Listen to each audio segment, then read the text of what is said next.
नमस्कार दोस्तों, आप सभी का स्वागत है हमारे चैनल पर।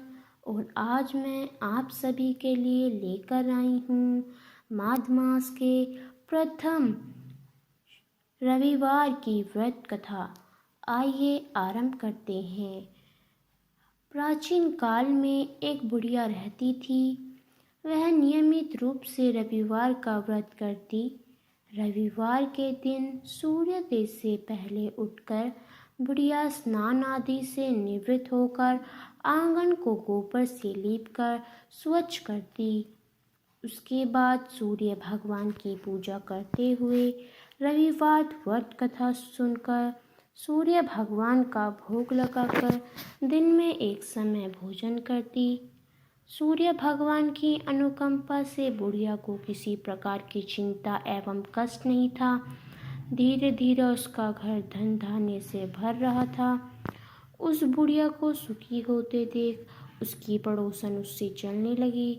बुढ़िया ने कोई गाय नहीं पाल रखी थी, अतः वह अपनी पड़ोसन के आंगन में बंधी गाय का गोबर लाती थी।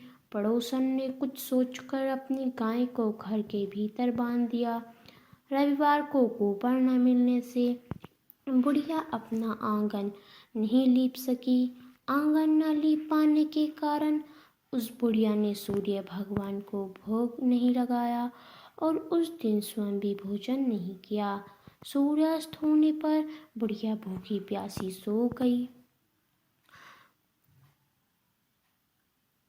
पता चला तो उन्होंने तेज आंधी चलाई। आंधी का प्रकोप देखकर बुढ़िया ने गाय को गोबर भीतर बांध दिया। सुबह उठकर बुढ़िया ने सोने का गोबर देखा तो बहुत आश्चर्य हुआ। उस दिन के बाद बुढ़िया गाय को घर के भीतर बांधने लगी। सोने के गोबर से बुढ़िया कुछ ही दिनों में बहुत धनी हो गई।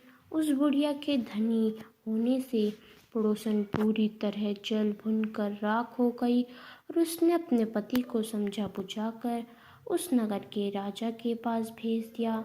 सुंदर गाय को देखकर राजा बहुत खुश हुआ। सुबह जब राजा ने सोने का गोबर देखा तो उसका आश्चर्य का ठिकाना ना रहा। उधर सूर्य भगवान को भूखी प्यासी बुढ़िया को इस तरह प्रार्थना कर देख उस पर बहुत करुणा आई।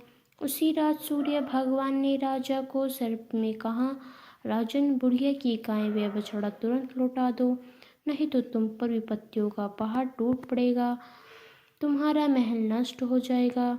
सूर्य भगवान के स्वपम से पूरी तरह भयभीत राजा ने प्रातः उठते ही गाय और बछड़ा बुढ़िया को लौटा दिया।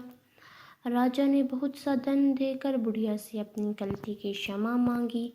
राजा ने पड़ोसन और उसके पति को उनकी इस दृष्टि के लिए दंड दिया। फिर राजा ने पूरे राज्य में घोषणा कराई कि सभी रविवार का व्रत करने से सभी लोगों के घर धन से भर जाते हैं। राजतत्य में चारों ओर खुशहाली छा गई। स्त्री पुरुष सुखी जीवन यापन करने लगे तथा सभी लोगों के शारीरिक कष्ट भी दूर हो गए।